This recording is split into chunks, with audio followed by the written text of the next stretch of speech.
Nepal. It is the country known as the Kingdom of the Deities. In this country, where per capita income is $250 and unemployment is over 50%, a lot of people live in dire poverty.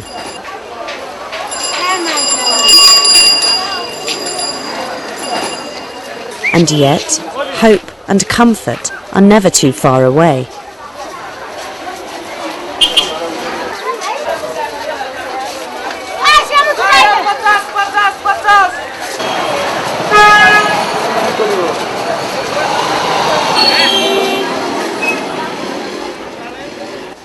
The streets of Nepal, where 90% of people are Hindu, are filled with temples and deities. And these are the entities from which the Nepalese draw their strength and reassurance. There are numerous deities in Nepal, including Shiva, the god of destruction, Vishnu, the god of prosperity and preservation, and even animals who are believed to possess divinity.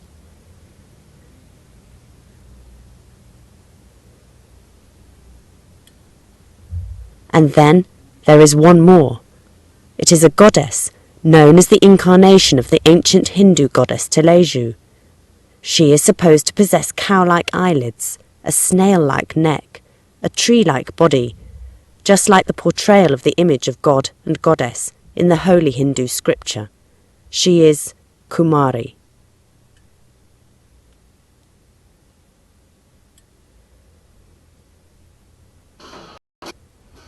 This is Patan in Nepal, a city of beauty.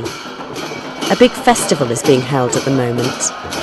Every June, thousands of people come to worship Mechindranat, an effigy made of wood, and carry him across the city. Mechindranat is the god of rain. The Mechindranat festival is the Hindu tradition where people make an offering to him for an abundant harvest.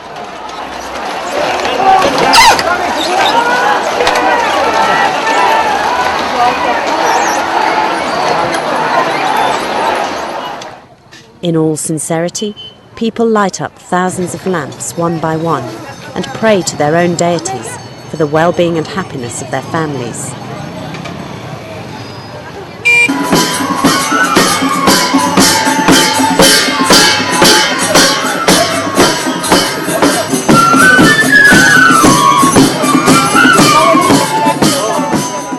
One more deity has been invited to this festival. It is Kumari, the living goddess of Patan.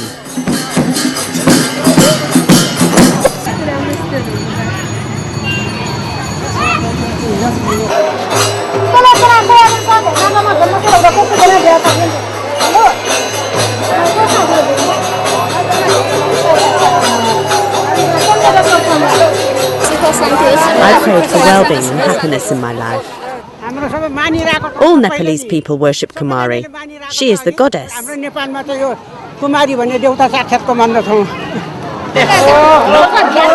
People are jostling to receive marigold, through which Kumari's blessing is conferred. Even the king of Nepal kneels before her. Kumari, whose glance is believed to bring good luck, really is the most powerful deity in Nepal.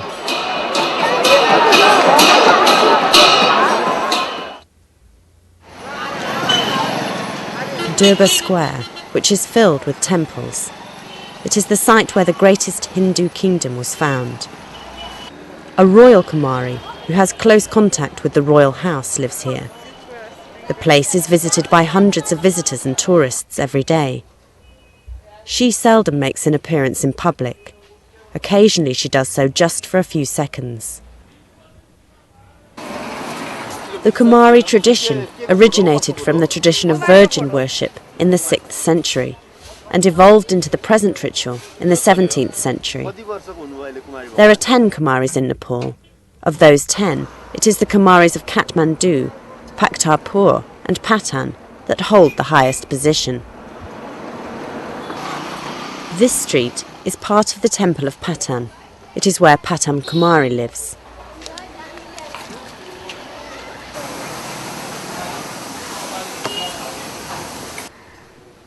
Certain formalities have to be gone through before one can see Kumari, even for a Hindu.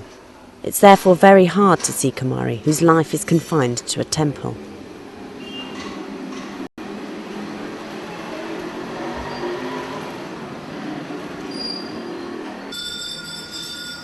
The status of Kumari as a goddess is not granted by birth.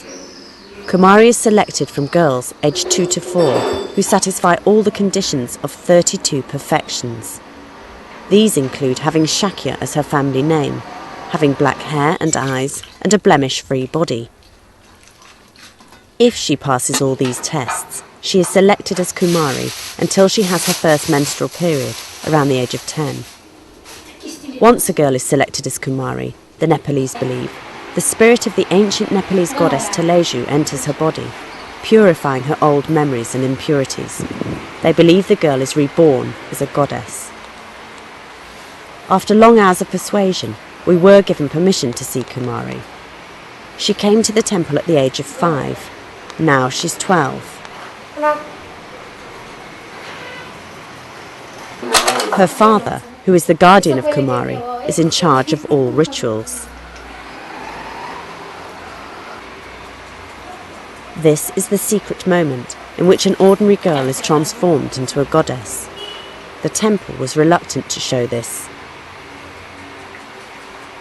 The mystery and power of a goddess are embodied in the girl through makeup.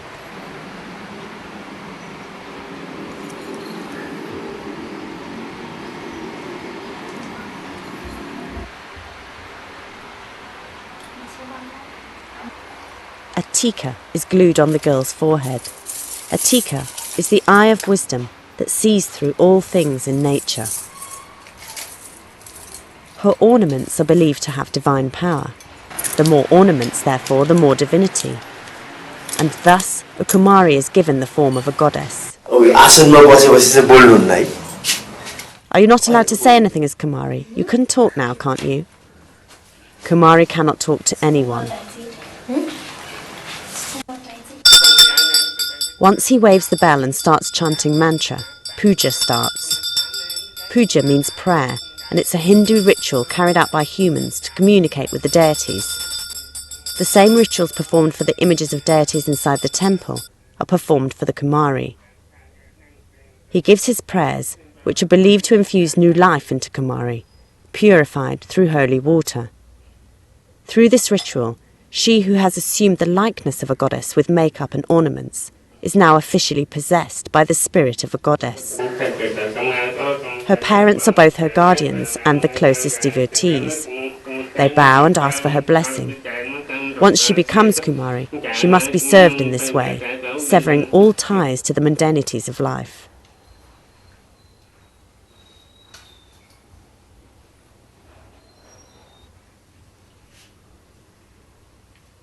Once morning ritual is over, Kumari goes quickly up to her room. Since she's not allowed to go out, Kumari spends day and night inside the temple.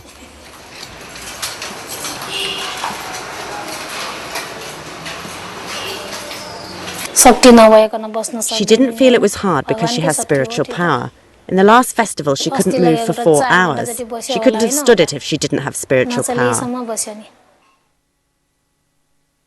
The majority of Nepalese believe that Kumari possesses spiritual power, but every Kumari becomes the living goddess, even when they don't know what a goddess is.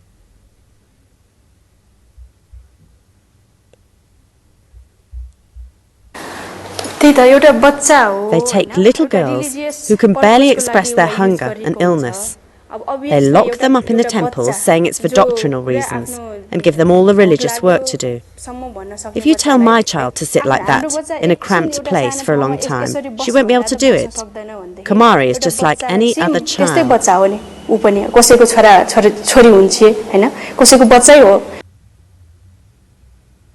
Kumari is thought to be specially chosen by mystic powers, but they have no freedom and live in isolation from the outside world. This is Dan, crouching down in the corner of the room. When we met her, we knew instantly that she was not sane. She persists in keeping her Kumari status because her periods have not started yet. She just gives her blessing mechanically to visitors. Some people argue that the fear of being stripped of her goddess status, along with the numerous taboos and repression, has affected her mental condition. She can't be Kumari forever. If she loses her teeth, laughs too much, starts menstruation, or has a mental disorder, she's stripped of her status, and a new Kumari is selected.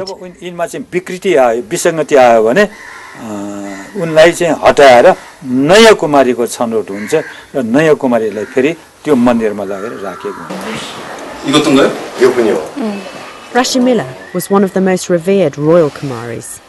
She left the temple still playing with toys in 1996. Over 10 years later, she's finished university, but she still finds it hard to adapt to normal life.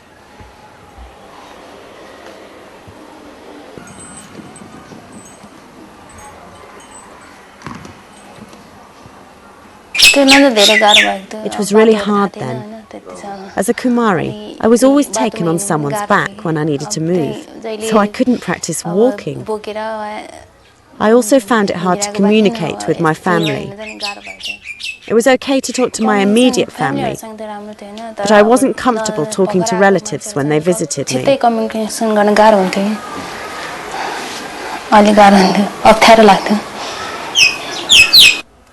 The life of Kumari, once her status reverts to that of ordinary citizen, is neglected and ostracised by the indifference of the public. It's as if you use the kids for a short period of time in the name of religion and culture and then throw them away. Nobody cares what would happen to the retired Kumaris.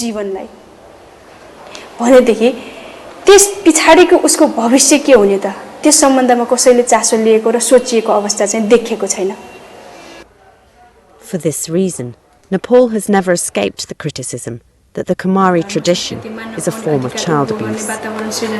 Pun Devi eventually filed a petition last May on the issue of Kumari's human rights. The Supreme Court is looking into the matter by conducting an investigation. It's also preparing to adopt legislation on the issue. Then suddenly, the controversy hots up both within and outside Nepal, because the Kumari of Bhaktapur, Sanjani Shakya, made a trip to the United States. This is unprecedented and created quite a stir in Nepal. The temple argues that the spiritual power of Sanjani Shakya, who's forbidden to travel overseas, has evaporated because she travelled to the United States. It was indeed the first time in the history of Nepal that Kumari has ever travelled overseas. The public blamed Sanjani's parents, who they believe made her trip abroad possible. It is wrong not to ask questions about this matter. Kumari is the deity of this country, a deity treated and worshipped by the whole country. Travelling overseas without proper consultation was something that should not have happened.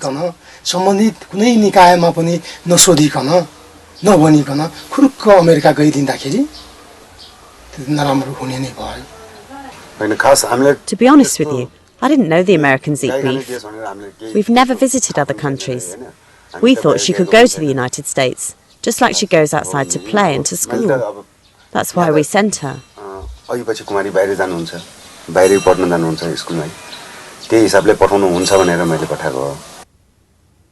But the temple's reaction was adamant. They said they would call her to account for travelling overseas and would therefore expel her from the temple after marrying her off to a fruit tree, according to the Newar tradition. This is one of the goddess's few outings. People give her a respectful bow on her way to the festival.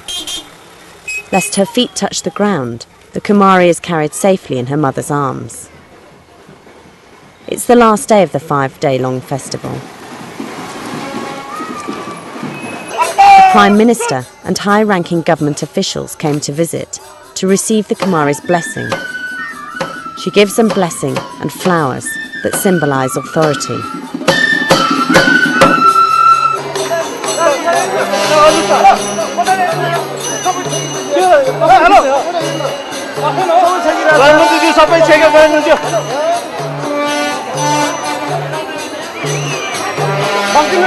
Kumari. She is respected and beloved by every Nepalese, in spite of the controversy over child abuse. As long as there are people who depend on her and who strive to preserve the religious belief in Kumari, she will stand as a living goddess forever.